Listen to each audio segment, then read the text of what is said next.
Hello, second graders. This week's writing skills lesson is all about the difference between formal and informal English.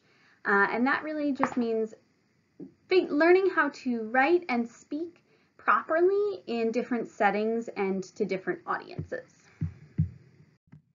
So what is the difference between formal and informal English? Well, formal English is used when you're speaking to a respected adult. If you were speaking to your teacher or the principal, or if I were speaking to my boss, or you might use it if you're speaking to like your grandmother. It's used for speaking to a respected adult or someone who would be in charge of you. You almost always use it when you're writing. So if you're working on an assignment in school or a writing project in school, if you're writing a report about something, if you are writing a letter or an email to a respected adult, you would use formal English. And it sounds very grown-up and formal and a little bit more serious. Informal English is the English that we use when we speak almost always. So it is how we talk to each other. It sounds very casual, as if you're just having a conversation with a friend or family. It is sometimes used when you're writing. For example, you might use it if you were sending a text message to a friend or family member. You might use it if you were writing a note to a friend or family member. But generally, informal English is not used when we're writing. And the really important thing to remember here when you're choosing what style of English you're using is you're thinking about your audience. Who are you addressing in your writing or your speaking? And your purpose. What are you trying to accomplish?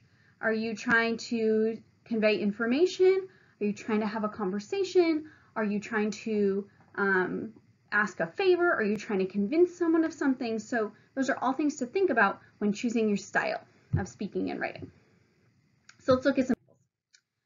I want you to notice the difference between these two sentences. This would be an informal sentence. Eagles are so cool. They are like the most awesome hunters. I would not write that. First of all, the word so only has one O in it, so I'm exaggerating a little bit on that. But it's very casual language. I might say that if I saw an eagle and I was with my friend or my family and I said, "Oh, look, it's an eagle. Eagles are so cool. They're like the most awesome hunters." Very casual, used for talking really informally. Let's take a look at this more formal version. Eagles are very impressive birds. They are excellent hunters. Now this is a sentence that I would write. If I were writing a report about eagles, I would write this because it is formal, it is conveying information, it is serious, and my audience is going to take me more seriously than if I just start with this, eagles are so cool. If I'm writing a report about something, I want to be taken seriously, and therefore I would use more formal English. We're going to move on to some activities to kind of look for some differences between formal and informal English in the next slide. Let's do some practice identifying the difference between formal and informal English. So on these first two examples, I want you to be thinking to yourself, which one of these sounds more like something I might say to a friend? And which one of these sounds more like a report that I might write for school? There's this play, Peter Pan. It wasn't bad. Oh, plus this kid I know, Liz, she's in it. Look at the other version. I went to see the play Peter Pan. It was very good. Also, a girl I know named Liz was in it. So if we think to ourselves, which of these would we just say if we were talking to our friend, and which one would we write if we were writing a report of what we had done this weekend? Let's take a look. So part A, or sentence A, that's our informal version. That sounds like, oh, I'm just having a conversation with my friend about the play I went to go see. And part B is the more formal if I were writing about it or keeping a journal or sharing with my teacher what I had done over the weekend. Notice the differences. The sentences are a little bit more short, and there's more contractions in sentence A. It sounds more like a conversation. Sentence B sounds a lot more formal. I went to see the play Peter Pan. So a nice full complete sentence. It was very good. Also, a girl I know named Liz was in it. So again, no contractions, and the sentences are full and complete rather than just kind of short thoughts that you're saying. Let's try the next set. Thank you for walking my dog. Nice going. Oh, and thanks. So, sentence A or sentence B, which one of those sounds more like something you might say to an older neighbor who has walked your dog, and which one of those might you say to like a friend who or a sibling who walked your dog for you? Notice the sentence length and just how it sounds and feels.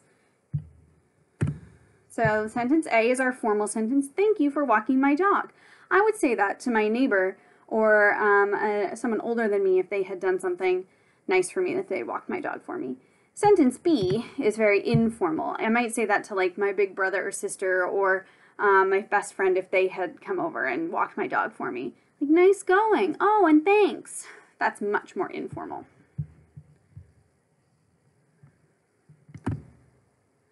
Okay, so now we're going to take a look at some informal sentences and try to think of some ways that we could make them more formal. So let's read sentence 1. Want to go to the movie Spiders in Space? Well, first of all, the word wanna is kind of a shortened version of the words do you want to. So we could replace wanna with do you want to go to the movie Spiders in Space? But there's maybe another way that we could do that. Let's see what we could do. Would you like to go to the movie Spiders in Space? That's asking really politely, really respectfully, would you like to go to the movie Spiders in Space? Let's take a look at sentence 2. This would be an informal response. No way, spiders are gross. That's not a very polite way of answering. And if an adult had asked me if I would like to go to the movie and I responded that way, that would be pretty disrespectful. So I might start to think about some other ways that I might say no and a way to express my opinion about spiders without saying spiders are gross, because that's very informal English. So instead of no way, maybe we could try no thank you. That's a much more polite and respectful and formal way of saying no. And then let's think, spiders are gross. Well, you don't like spiders. You might say, no thank you, I don't like spiders. You might say, no thank you, spiders bother me. So that might be a good reason that you have for not wanting to see spiders in space without being really informal. No thank you, spiders bother me. And that's polite, respectful, and formal. All right, let's think about number 3. Don't read this book, it stinks. I absolutely would say that to a friend if we were just in the class library together and I really was like, oh no, that book, ugh, it stinks, don't read it. But let's see if we can make this a little bit more formal.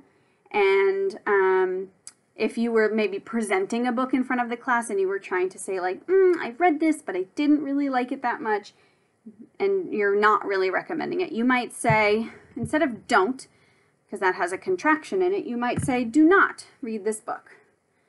And then it stinks. I bet we can be more formal than that. You may really not like it though. You're saying like, do not read this book. It is awful, or it is horrible, or it is terrible. Okay, so we can choose more descriptive and formal words to explain our opinion about something rather than just saying it's gross or it stinks. Okay. Number 4. I didn't get the ending at all.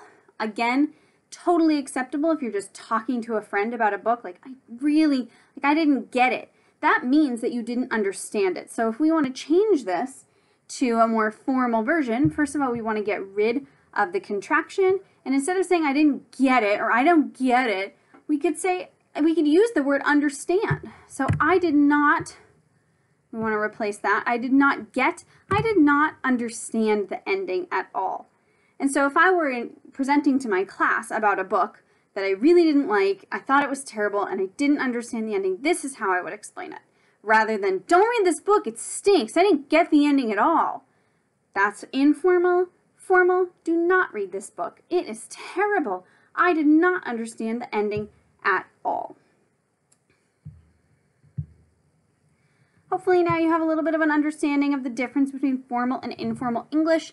It's a really important skill to practice as you move into more and more writing and writing to others. If you get into writing emails eventually, this is important because when you write emails, you want to use formal English just like you would in a letter. So you're going to practice a little bit with this on pages 67, 68, and 69 in your student skill practice books. Good luck!